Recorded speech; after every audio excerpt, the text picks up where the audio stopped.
Everybody, welcome back to Meta Perspective. And today we have a very special guest. His name is Leigh Brasington, and he is the author of Right Concentration, a practical guide to the Jhana. So welcome on, Leigh. Thank you. It's very nice to be here, James. Yeah. Thank you so much for coming on. And, I was fortunate enough to come across your work. I saw you on Guru Vikings podcast, and then I got your book and I was like, wow, this stuff is incredible. So you wrote a book all about the jhanas, and which is intriguing and informative. So just for people listening, what is a jhana? Okay, so the jhanas are 8 altered states of consciousness that are brought on by concentration, and each one yields more concentration.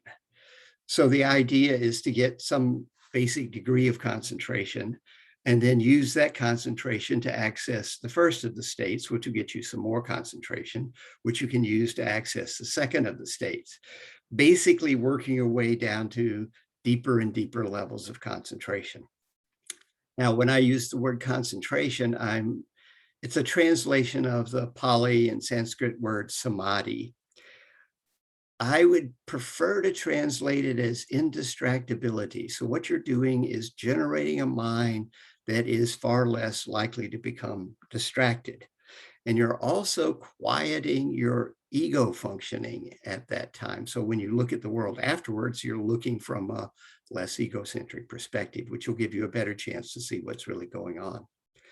The jhanas are what the Buddha referred to as right concentration, and was the technique that he used as sort of a warm-up exercise for investigating reality, which today goes by the name insight meditation.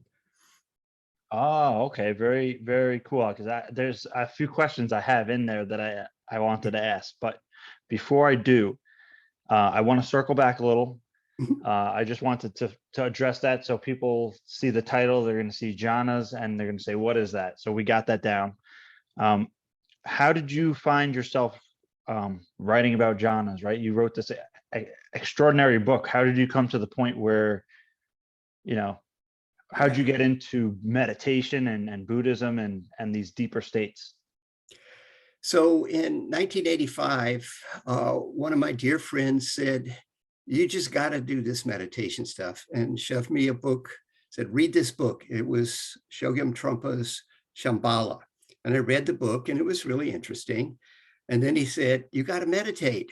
It's so boring. He said, what did Trungpa tell you? Yeah, okay. So I was sort of open to meditation. And I had injured my knee and was seeing a massage therapist, and she was a student of meditation. And there was a retreat that came along, and she said, you should go. And since I was unemployed at the time, I went. More to learn about meditation, what it wasn't so much interested in Buddhism per se, but this teacher, the Venerable Adyakema, was very good. I didn't get anywhere near any jhanas on that retreat. I mean, I was a raw beginner, not particularly good at it, but over time, I began to get better. And on my second retreat, which was 3 years later, I stumbled into what I subsequently learned was the first jhana, and had repeated access to it, not all the time, but, if I was on retreat, it was there like, once, twice a day. And it was really intriguing. So what am I supposed to do with this? You sit down and meditate, and most people think something special's got to happen. Well, something special was happening to me. So what am I supposed to do with this something special? For the next 2 years, I'm asking various teachers and not getting, well, I don't remember what I got because what they said didn't match my experience. So being stubborn, I ignored it. And then I sat for the second time with Adyakema, and she was like, oh yeah, that's the first jhana. Here's how you do the second. And she taught me over the next 2 retreats, all 8 of these states, and then showed me how they were to be used in the service of investigation. And that just made a whole difference in my life. When I came back from this month-long retreat, my friends could see I was different. And so the jhanas became a very central part of my practice. And eventually Adyakema says, you need to teach these. I'm like, what? You know, I'm a hippie computer programmer. What do you mean I need to teach jhanas? But she felt that I knew them well enough that I should do that. And so eventually I said, if somebody will organize a retreat, I'll teach it. And one of her students organized a retreat and I taught it and it went well. So I started teaching retreats, 10-day retreats, where I was teaching what I had learned. And it went fairly well. And I sort of got a small reputation as a jhana teacher. And then people kept saying, but you got to write a book on this. And I kept going, you can't write a book on this. You really need to work with a teacher. Yeah. Eventually, though, when I saw, you know, there were other people writing books and their books would come out and I go, this isn't really what I would like to see in a jhana book. So finally, I sat down and wrote a book on it just because there wasn't a book. And I was surprised at how well it was received and how many people have found it useful. Yeah. So what's the difference between like a jhana and shamatha? Okay, so shamatha is a broader Okay. thing. Shamata we could translate as calm, so a calm mind. Yeah. Samadhi is over at one edge where you've gotten so calm, you've gotten indistractable. And a particular type of samadhi is the 8 jhanas. Oh, okay. Okay. Because I have a little background in some yoga, like that's outlined in the Yoga Sutras of Patanjali. Yeah. So they have the samadhi, the absorption state. So you're saying that samadhi is very similar to the jhanas? Yeah, from reading Patanjali's and reading the Buddha's suttas, his discourses, same words. So I'm guessing it's pretty similar. Yeah. What's interesting, so there are a few jhana teachers around. You could probably get us all on a city bus with plenty of room to spare. It's not very many, Yeah. but none of us agree, unless, of course, we learn from one of the others. Yeah. So there's a whole lot of controversy over what's the real authentic jhana. I'm not so much interested in that, is what can I teach people to do that's going to be useful? How can I help them become more concentrated in a way that's going to help them with their spiritual practice? And so, yeah, is Patanjali's idea of the jhanas exactly like the Buddha's? We don't know. We will never know, but it's Yeah. certainly very similar. Yeah. And you said something very important right there, which is a question I wanted to get to about the jhanas and say somebody's path of awakening, or awakening in general. Is it necessary or important to be able to access the jhanas in correlation with awakening? Is it necessary is something that's highly debated. Whatever position you want to take, you can find lots of people to support it. Yeah. The problem is we don't have a lot of fully awakened people around to interview and find out how they got there. Now, there admittedly are people who claim to be fully awakened. Okay, so they're claiming to be fully awakened. But the people that I think perhaps were fully awakened, yeah, that's a very tiny number. And yeah, we don't know. We do know, okay, so in early Buddhism, there were 4 stages of awakening. And certainly the first stage is available without jhanas. Can you get to the higher stages without jhanas? Well, we don't know. We just really don't know. Again, Yeah. once you start getting to the higher stages, you start running into fewer people around to ask. So it's a highly debatable topic. I will say, though, that if you have a talent for concentration, and if you learn to access the jhanas, it will support your journey to awakening really well. Okay. You think there's a possibility ever for like concentration to detriment, where it's like people are become jhana junkies essentially? Is that Yeah. is that a thing? Yeah, it is a thing. And I have to be really careful with my students because, hey, you've been meditating, you sat there following your breath for a couple of years, a decade, whatever. wasn't terribly exciting. And suddenly you find these states and it's really exciting and they're fun and they're pleasant. Especially the first few are very pleasant. And the last ones are so peaceful. Once you get to third and fourth jhana, you get all this peace. It's really great. It's a wonderful place to hang out.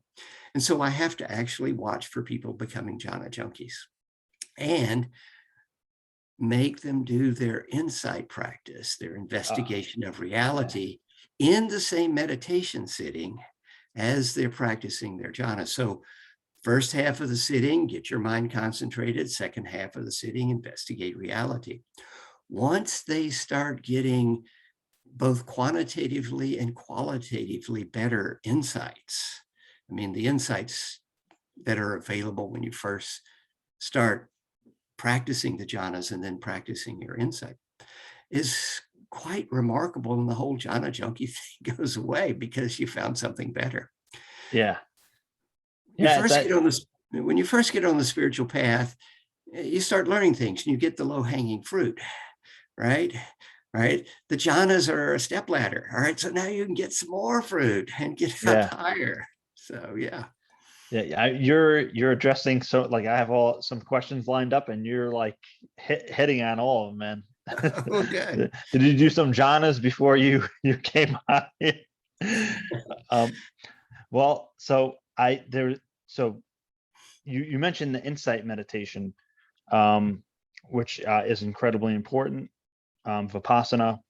Mhm. What's the correlation specifically to the jhanas and insight? And so you kind of addressed it a little bit, but in more depth. You're saying in the same sitting, you go through jhanas first, and then afterward you go into insight? That's correct. There are some insights available in each of the jhanas. So one of the insights for learning the jhanas is if you're craving to get to the jhanas, you won't get there because your craving is just going to get in the way. You have to let that go.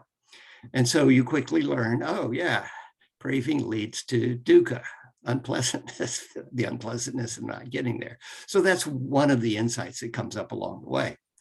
There are other insights from each of the jhanas, but the really transformative insights come afterwards, where, okay, you spent the first half of your sitting getting concentrated, and now you start doing your vipassana practice. And the method of vipassana practice really doesn't matter that much.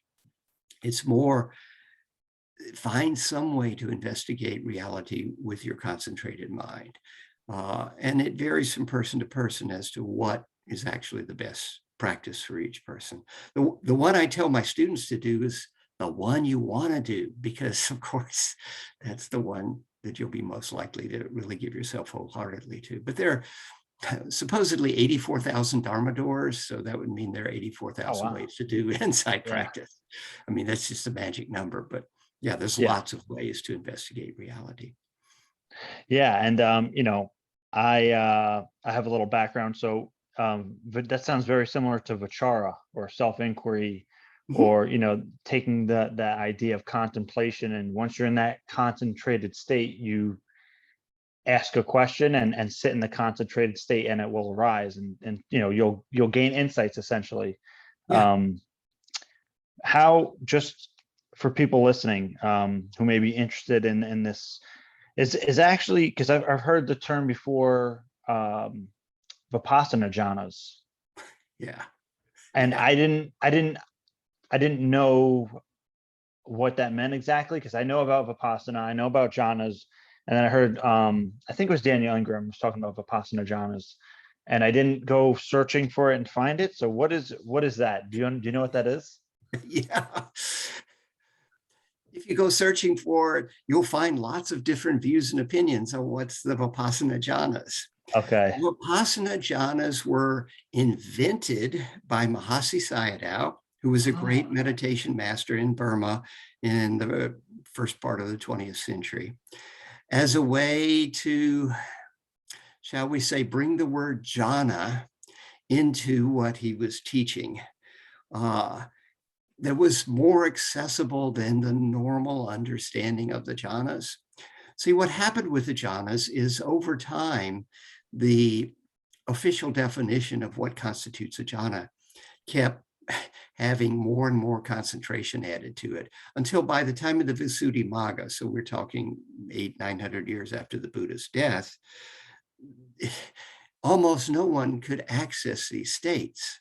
Fast forward to the 20th century, yeah, Theravadan Buddhism really didn't have any jhanas left. So Mahasi Sayadaw invented them and pointed them at 4 of the 16 stages of the progress of insight that are outlined in the Visuddhimagga. Those are called Vipassana Jhanas. Jnana is knowledge, but it sounds a lot like Vipassana Jhana. And so my theory on how it came to be, there's a little monklet sitting in the back of the room, and the big monk in front gets up and says, today we will learn about the Vipassana Jhanas.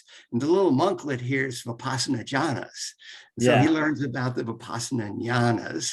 And then eventually he becomes the big monk in the front of the room, and he starts teaching Vipassana Jhanas because he's teaching what he learned about the Vipassana Jhanas.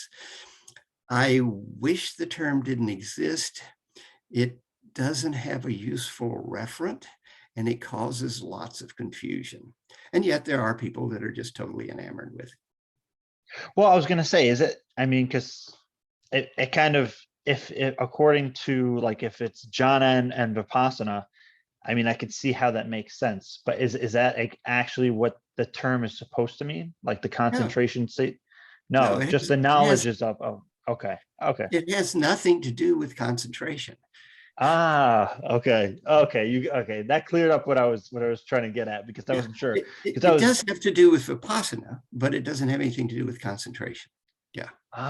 Okay. So I had no idea. I was assuming it was kind of what you were talking about, from going from the jhanas and then going to vipassana. I said, okay, that makes sense. That's almost like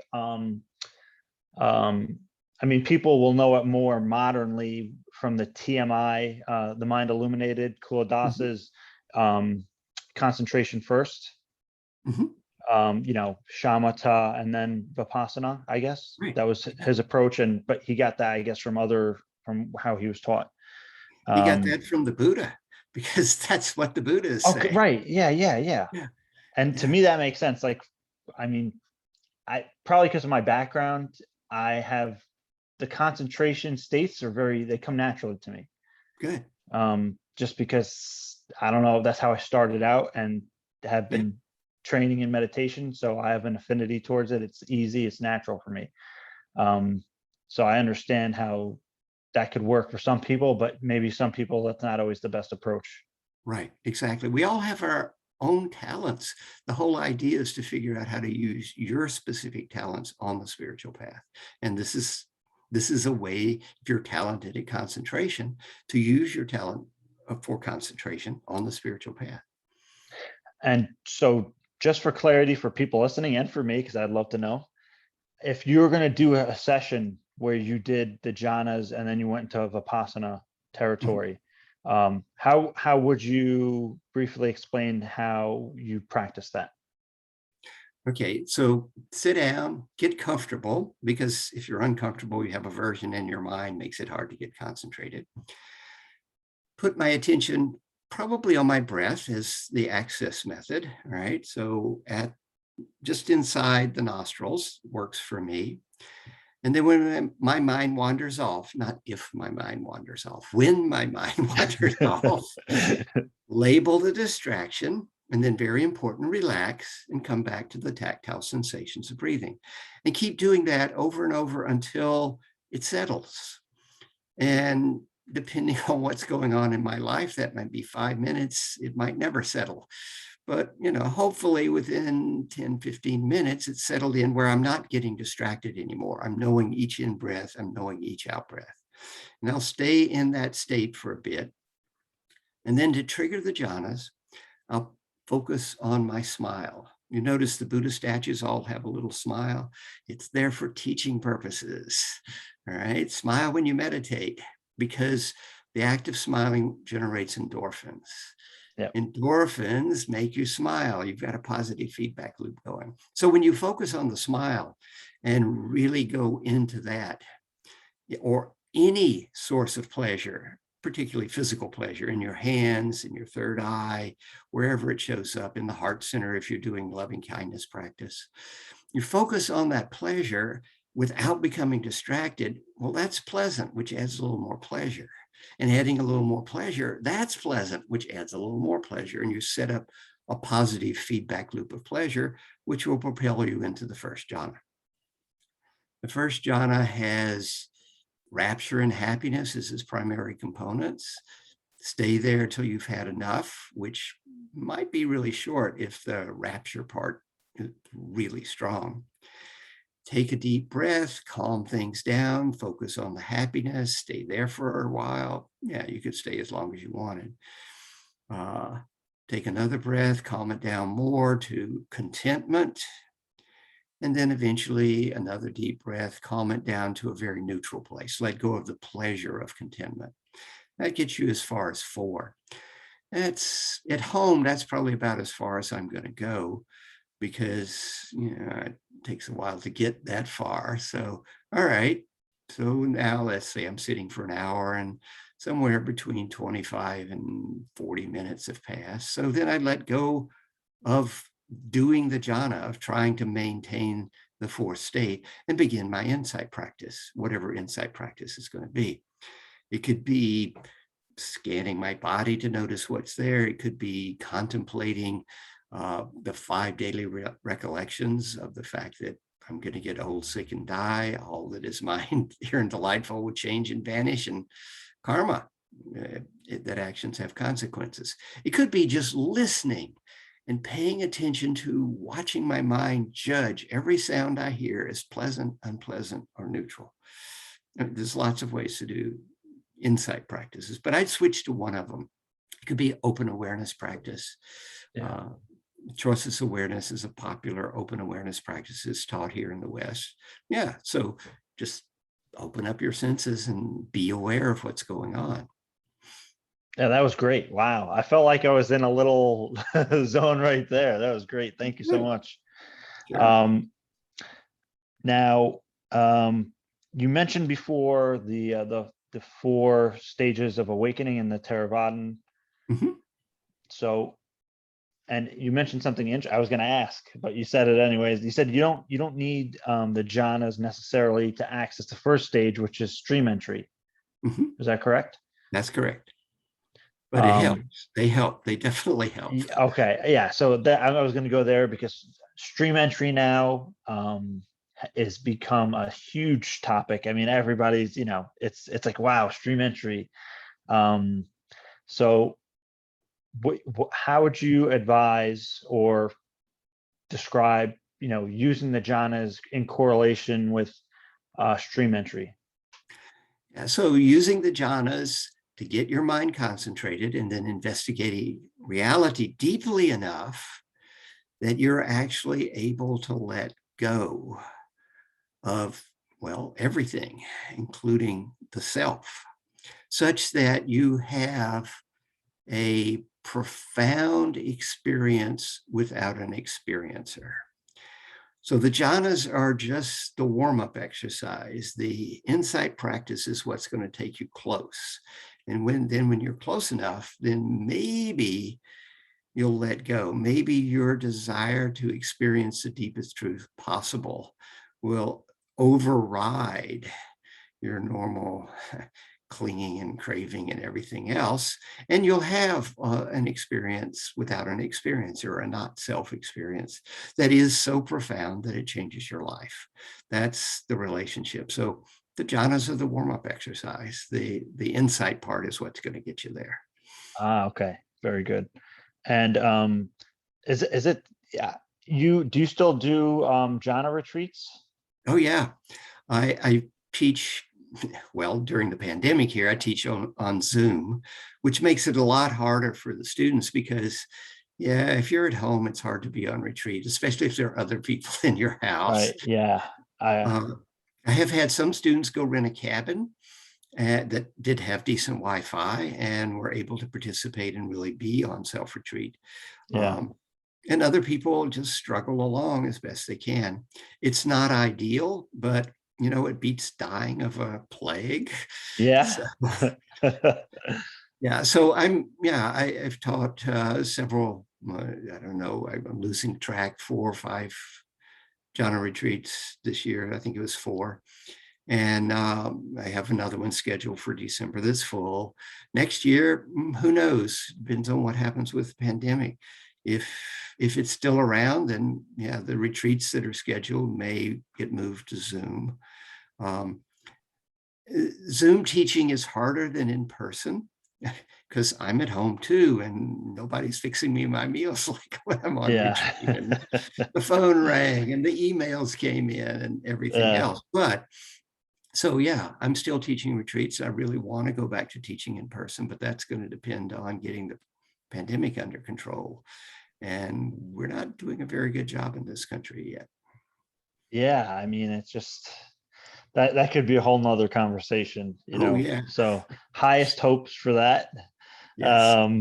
Some bodhicitta. Yeah. Um, but is it typical for people, say they're doing a jhana retreat, to attain stream entry?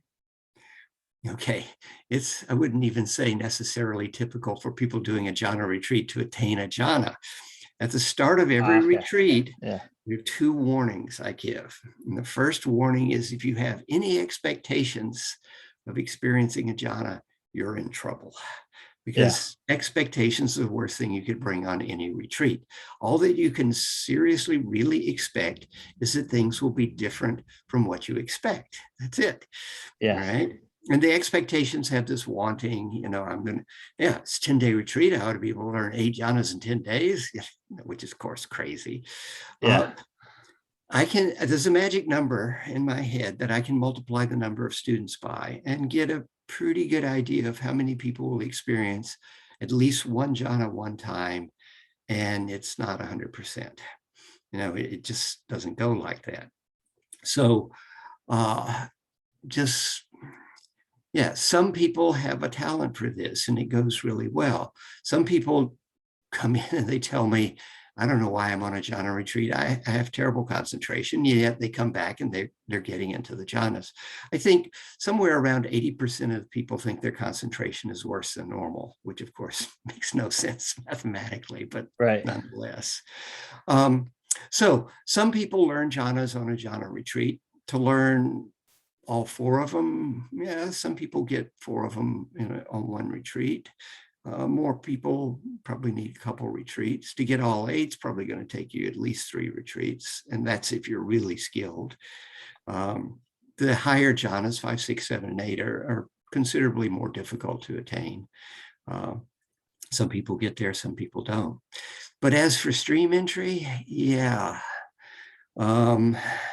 Anybody who says, come on a retreat with me and I'll get you to stream entry, you should run the opposite direction as fast as you can. Stream entry does require a lot of work, and it's impossible for a teacher to tell a person, go do this and you'll get to stream entry. If they do, they're fooling themselves, and what you'll get is highly unlikely to be stream entry. In this country, we really like to have mileposts, markers to know where we are. And stream entry has become the big marker. Yeah. The thing to realize is if you get to stream entry, nothing changes about what you're supposed to do. Yes. It does give you a sense of, okay, what I'm doing is working. Yeah, that's really important. And so it makes it easier to keep doing it. But you're still doing the same thing. It's not like when you get to stream entry, you'd hang a left or something. You just keep doing the practice. So whether you're a stream entrer or not doesn't change what you do. It may be useful to encourage you to continue to do what you do. But yeah, sometimes people get to stream entry, sometimes they don't. And actually, they get there fairly rarely. Yeah. A lot Yeah. more people learn jhanas and get good at them than get to stream entry. Yeah. Again, yeah, I'm bringing it up because stream entry has become Yeah, so popular. And I mean, for better or worse, right? For some people, it's, galvanizing. For other people, they're seeking and chasing. And so they get into that mind. So for different people, it's going to affect yeah, them differently. Just the idea of, you know, attaining stream entry. right. Um, so, speaking more on that, do you use the maps at all when you teach, or do you strictly teach just the jhanas and leave it at that, or do you teach with the maps and the stages of the progress of insight too? Yeah. So on a long retreat, I might discuss the progress of insight, but actually the progress of insight is a map for teachers to use to track their students' progress. Yeah. It's not a useful map for students to use because, yeah, you want to get to the next one. You want to get to the next one. And there's a lot of goalposts moving. By that, I mean, Yeah. this is good enough. I'm going to call it this and move on. And that's really a shame. So do I use the map? Yeah, to track my students' progress. And I might mention it on a month-long retreat. But what I teach, okay, so it's a 10-day retreat. That's going to be 18 talks by me, one on the first day in the evening, one on the last day in the morning, and then 2 a day on the 8 days in between. So 18 talks. 3 of those talks will be on the jhanas. Oh, wow. 2 more of the talks will mention the jhanas as, a part of the talk, but, it's not even the majority. I mean, it's a minor part of both talks, or a minority part. And then the rest of the time, I'll be talking about, I'll go through the Mahasatipatthana Sutta, the great discourse on the foundations of mindfulness, and discuss the 13 practices that are given in there. I'll talk about the 5 daily reflections. I'll talk about dependent origination. I may spend several days talking about dependent origination. Talk about not self, talk about anicca, the fact that everything changes, nothing is stable. Talk about the Brahma Viharas, love, compassion, appreciative joy, and equanimity. And in 10 days, I won't have time to talk about all of that. I'll probably talk about all of that if it's a 2-week retreat. So yeah, the jhanas are a small part of what I talk about. However, the students go off, and a large part of what their practice is learning the jhanas.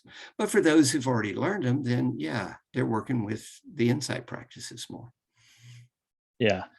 And do you have criteria for stream entry, or do you look to certain text for the criteria, like the traditional 10 fetters, and if the 3 fetters is the stream entry, or how Yeah, do you look at that? yeah. So I'm looking at the early suttas as my primary source for pretty much everything. I do have some stuff that comes in from the Mahayana, particularly Nagarjuna's fundamental verses on the middle way, and basically about emptiness. I really like Shantideva's dedication of merit. So there's stuff that I'm bringing in from the Mahayana, but most of it's early Buddhism from the suttas. Stream entry.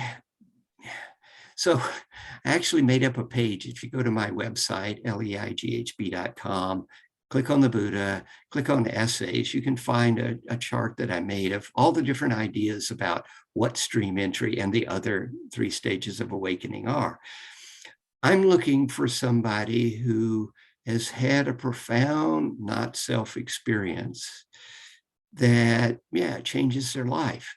And so it may not even know it. Is it actually stream entry, or is it just a profound not self experience while they're on the retreat? They really got to go back out into the world. Do they find the precepts easier, more automatic to keep. That's supposed to be one of the marks of stream entry. Do they find their dedication to Buddha, Dhamma, Sangha, to the awakening principle, to the teachings, to the community of other practitioners? Do they find that dedication enhanced? And are the three fetters of wrong view of self, belief in the efficacy of rites and rituals, and doubt, have those actually been eradicated? And it's really going to be the student that's going to have to take a look at this and see, and talk about what went on with their teachers. If it happens early enough in the retreat, and yeah, obviously we'll talk about it. But yeah, you really don't know till you go home and try it out in the unreal world. A Yeah. retreat's a pretty nice place. Yeah, exactly. For So, sure. Now, I want to circle back a little bit, because you mentioned something before, but we didn't address it and kind of parse through it. What is access concentration, and how does it relate to the jhanas? okay. So to enter the first jhana, or any of the jhanas, you're going to need a base level of concentration. The word access concentration doesn't appear in the suttas. It's actually taken from the commentaries, but it's a good concept. So it's enough concentration to give you access to the first jhana. I would define access concentration as being fully with the object of meditation, such as the breath. And if there are thoughts, they're wispy in the background and not pulling you off into distraction. So if you're using your breath, you would know each in-breath and you would know each out-breath. You wouldn't be getting lost. If you're doing loving kindness meditation, then yeah, you're just there sending your metta, your loving kindness out, and you're not getting distracted. Okay. And so we talked about the jhanas, and you did a small walkthrough before. And there's the 8 jhanas. Is it easier to access the jhanas once they've been accessed? And is it so, if it takes you again a whole retreat to access just the first jhana, but you keep practicing, are you going to be able to reach that first jhana again and with practice quicker? Yeah, it's a skill, just like riding your bicycle. It's a skill. Once you learn it, it becomes easier. You do want to be able to take the jhanas home so you can continue to practice them. And the ability to take them home is dependent on 2 things. First is, how well do you know the states? If you just stumble in once, but you don't really know how you got there, not going to be so useful. But if you've really been paying attention, okay, this is what I do, this is what I do next, this is how I trigger it, yeah, and you know what the steps are, then the other criteria is, how good is your daily practice? If you're meditating once a week for 45 minutes, yeah, ain't gonna happen. Yeah. If you're meditating, well, Aya came up, said that if you really want to keep the same depth you have on retreat, it's an hour in the morning, an hour in the evening every day. Now, that's what she told me, not what I managed to do. It's hard, I understand. Yeah. An hour, 7 days a week, yeah, that's good. If you know them well, you'll be able to keep whatever you've learned around for at least some time, depending on how your life is going. If there's one crisis after another, you're going to lose it, because when you sit down, yeah, you're just going to be distracted. If your life is not hectic and you've got a good practice and things are quite mellow, you can keep them around for quite a while. But if you go on another retreat, they'll come back. Once you get quiet and settled, they'll come right back. And as you get more skilled at it, then yeah, you can get there faster. It's still a matter, though, can you set aside all the rest of the stuff from your life? I know the jhanas really well. I know how to make all the moves to make them happen. But sometimes when I sit down, yeah, I'm worried about my friend who's sick, and I just never get the concentration. Or I'm upset with the idiots that are out there doing whatever the idiots are out there doing, because there's plenty of that around. Yeah. Or, there's so many possibilities for distractions. And sometimes, yeah, I'm just too distracted to get to access concentration. I don't get to any jhanas. And other times I sit down and yeah, it just kicks in really quickly and off I go. Yeah, yeah, absolutely.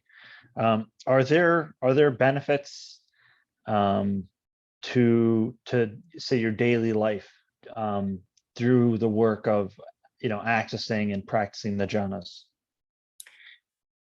So the major benefit is going to come from the insights that you get because you have a deeper understanding of how the world works and you stop doing the stupid things that don't work. So that's where the major benefit is going to come in. But of course, it's going to be easier to get these insights with a jhanically concentrated mind. So, it's one step removed mostly. However, one thing that neuroscience has learned is whatever mental states you hang out in, those tend to be the mental states that you'll have as your default. And so we all have an emotional set point. And if you spend your time being angry and upset, your emotional set point is going to be pointing towards angry and upset. If you spend your time in more positive mind states, your emotional set point will move towards more positive. And it is changeable. So hanging out in these jhanas, which we know from neuroscience, are activating the positive parts of the brain. We actually have pictures of my brain on jhanas. And the left prefrontal cortex is associated with positive emotional states, and it's active. In the first 4 jhanas, it's very definitely more active than when you're just sitting there, even in the 4th jhana, which is very neutral subjectively, but you're still experiencing it as a positive state. So spending time hanging out in positive states is going to tend to move your emotional set point towards more positive. But this is probably a long-term project. Yeah, maybe it takes 5 years for it to be noticeable or something. But Yeah, yeah, yeah. the whole spiritual path is a long-term project. So yeah. Oh yeah, yeah, big time. Speaking of, how long have you been on yours now? How long are you going on? I started in 1985. So what's that, 36 Wow, years? 36. Yeah, this is Yeah. before I was born. That's Yeah. awesome though. Thinking about it now, it's like, wait a second. It's half my lifetime because I was 36 when I started. So Why? it's, Really? I thought yeah, you were younger. Wow. no, my spiritual, well, I grew up as a Presbyterian preacher's kid. So Yeah. yeah, literal Christianity for the first 18 years. And then the next 18 years was what I refer to as ethical hedonism. Yeah. Right? I was Yeah. just out having a Yeah. good time. I wasn't going to hurt anybody, but I was just out to have a good time. And so it was only when I was 36 that I began encountering genuine spiritual practice. I had spent time traveling in Asia, so I knew there was a spiritual dimension to life, but I wasn't doing anything to investigate it until I started the meditation practice at age 36. Yeah. Well, I'm glad you came across it because you've done Me some too. great contributions. Such Thank you. really grateful. It changed my life in ways that, well, I shudder to think what my life would be like if I hadn't done that. Yeah. Right. Yeah. Absolutely. Um, we've mentioned insight practice and Vipassana a few times now, and I just want to address this for people wondering, um, is there a particular way that you like to go about insight practice? So I have a Tibetan practice as well. It goes by the name Dzogchen. Yep. And so, yeah, a non-dual, non-conceptual open awareness practice. And that's probably my favorite insight practice. Yeah. And I mean, you basically just did now, but could you define Dzogchen for the audience? Yeah. You basically just did, but yeah. So people Okay. want to understand. Yeah. So the first thing I want to say is my teacher, Sokne Rinpoche, got all of the teachers at Spirit Rock. It wasn't me because I'm not on the Spirit Rock Teacher Council, but he got them all together and said, don't try and teach this. You don't know how. And he was right, because you got to go to Rinpoche school for 16 years to learn to teach that. So I'd be a little hesitant to say anything more other than Dzogchen is a Tibetan practice, or Tibetan teachings. It's more than just practice. The practice is an open awareness practice that is non-dual and non-conceptual. It's resting in the natural state of mind. And I think that's probably about as much as I can say. If you're interested, go find a Dzogchen master and learn the real. What do people consider that in the Dharma world to be a type of Vipassana? No, because, all right, so the labels that get put on things in the Dharma world are really quite interesting. But I would say that any method of investigating reality is an insight practice, and Vipassana means insight. So any method of investigating reality would be a Vipassana practice. And so I would say this is a Vipassana practice. In particular, you're exploring your mind. And so if you want to put it under one of the foundations of mindfulness, it would go under the third foundation of mindfulness, which is mindfulness of mind states. Yeah. But, my Tibetan friends get upset when I say stuff like that because, yeah. Yeah. Well, I'm asking you because I'm learning now, because Yeah. I'm not sure of the technicalities, especially in the Dharma world, of who defines this as such. And as you Yeah. said, there's so many opinions that I guess there's no real right one, but it's still nice to understand the Yeah. nuances for Right. contexture. Yeah. Um, Yeah. So I would define an insight practice is a method for investigating reality so you can see what's actually happening. And there are lots of them. And Dzogchen is one, Mahamudra is one, Shikantaza in the Zen tradition is one. Yeah. Body scan and choices awareness, they're all insight practices. Some are more profound than others. This is definitely true, but I'm not going to rate them. I get that was enough my next from question. That was my next question. No. No. So you mentioned something. Again, it's like you mentioned all the questions before I even asked them. um, the science of the jhanas. So you actually have done some studies, them. right? Yeah. Can you explain some of that? Yeah, so I've done fMRI studies, which is like an MRI, only it's a movie, not a still picture. It's not a great place to meditate because, well, it's Yeah. extremely noisy. And I've done EEG studies with a bonnet on my head. The EEG is much easier to meditate, but it only gets the surface area. It doesn't get the depths that you get with fMRI. So it's kind of good to work with both of these.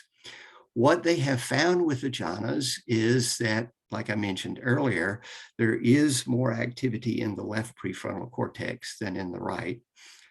So that's going on.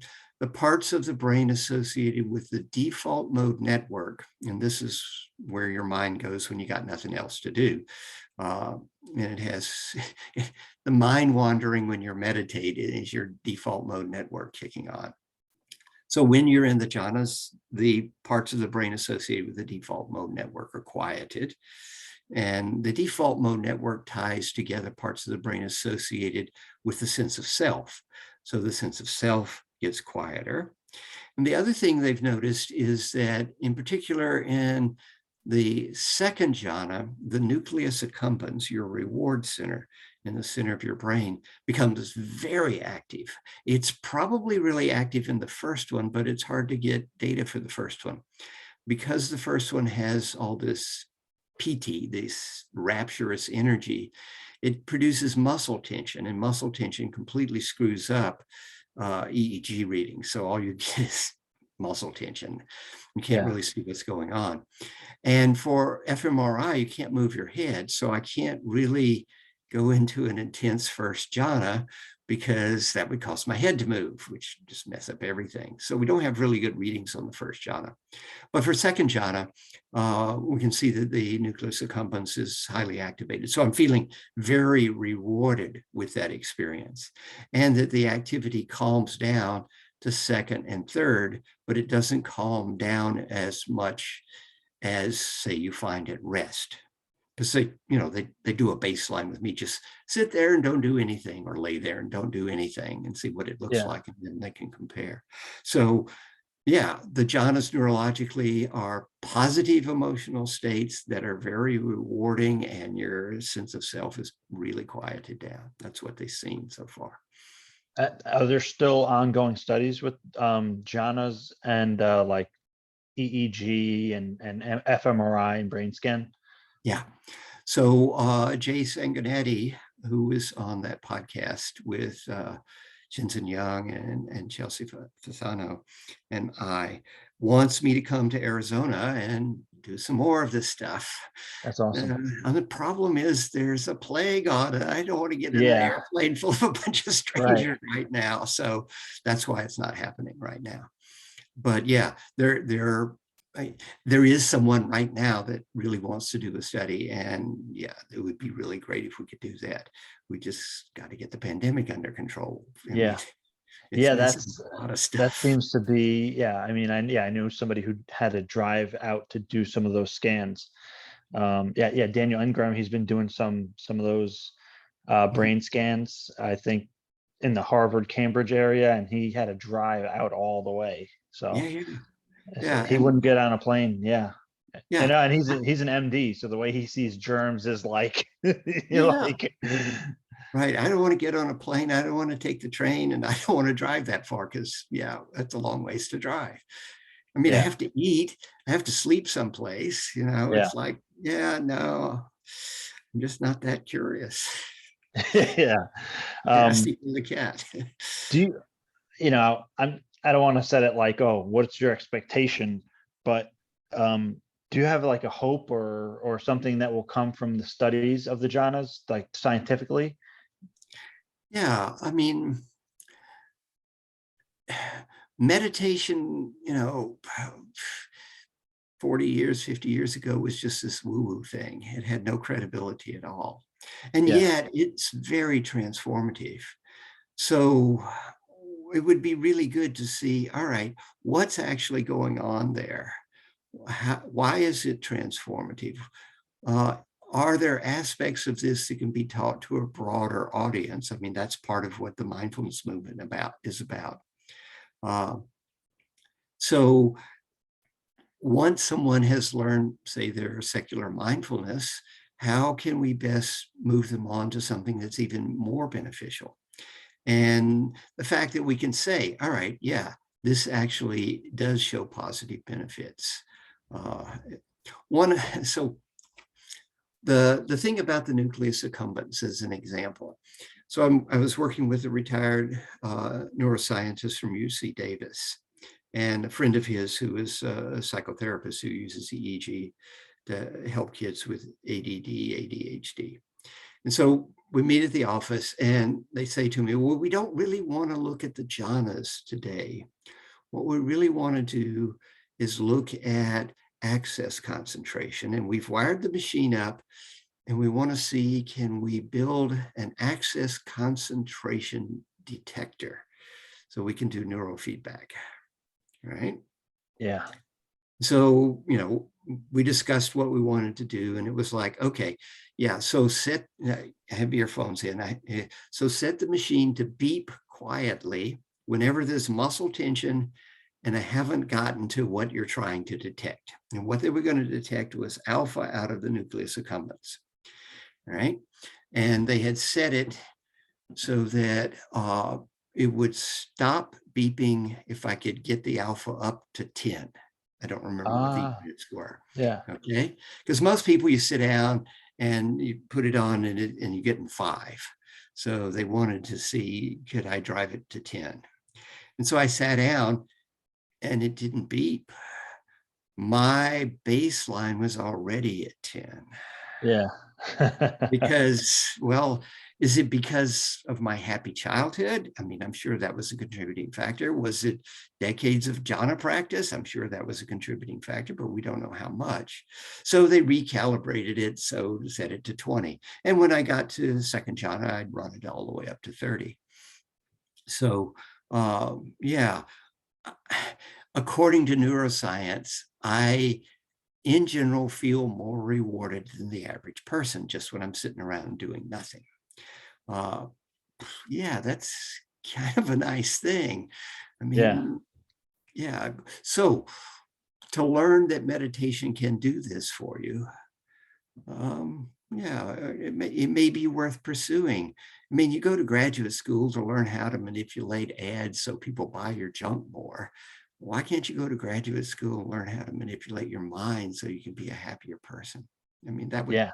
seem to me be a better way to spend your life. Yeah, right. Seriously. And I know I asked you this before, but I am doing a project on Bill Hamilton. So do you know anything about Bill Hamilton? I've read some very high praise of him from a number of well-known meditation teachers. I first, I think, encountered him with Daniel Ingram, uh, Kenneth Folk. Uh, People have spoken very highly of him. I'm sorry I didn't get a chance to meet him. He sounds like he was a really amazing person, and I would have liked to have met him. Yeah. Um, and you mentioned one thing before that I just wanted to touch on, dependent origination. Mhm. Yeah. What is that? Okay. So I've just written a book on dependent origination. So, oh, read my You wrote a book. book? I You wrote a wrote book. it came out? No, it hasn't come out yet. That's But why. Okay, yeah, because I thought you were gonna write a book on it. yeah, it should be out this month, though. Okay. It's going to be a free book. The price for getting the permissions to quote all the stuff I quote was more than the advance from my publisher. So it was going to cost me money to have my publisher publish the book.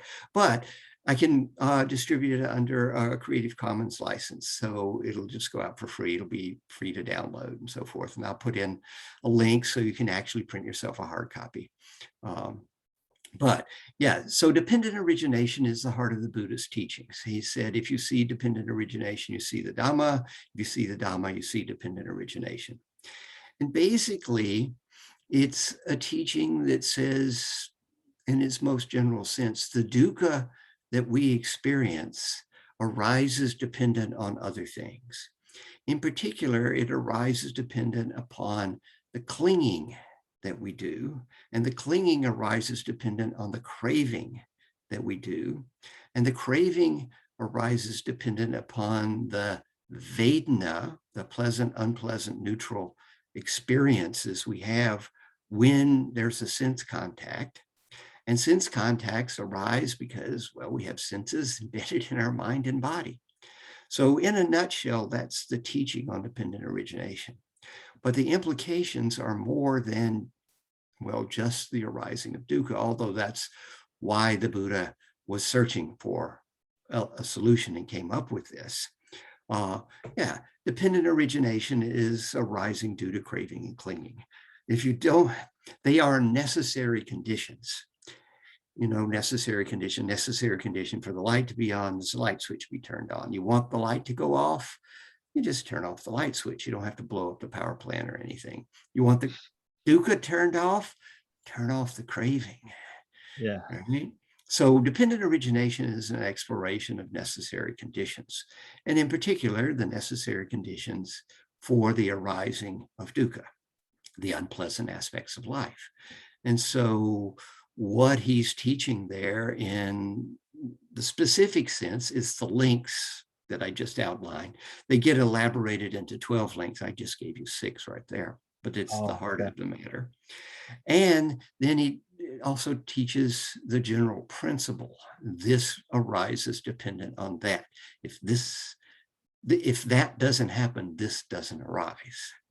So that's the general principle. And there are suttas that are built around this general principle. So dependent origination in its most general form is what is called this, that conditionality. This arises dependent on that. If that doesn't happen, this doesn't happen. Is there any kind of difference or nuance between dependent origination and cause and effect? Cause and effect is really looking at The this macro? arises because of that.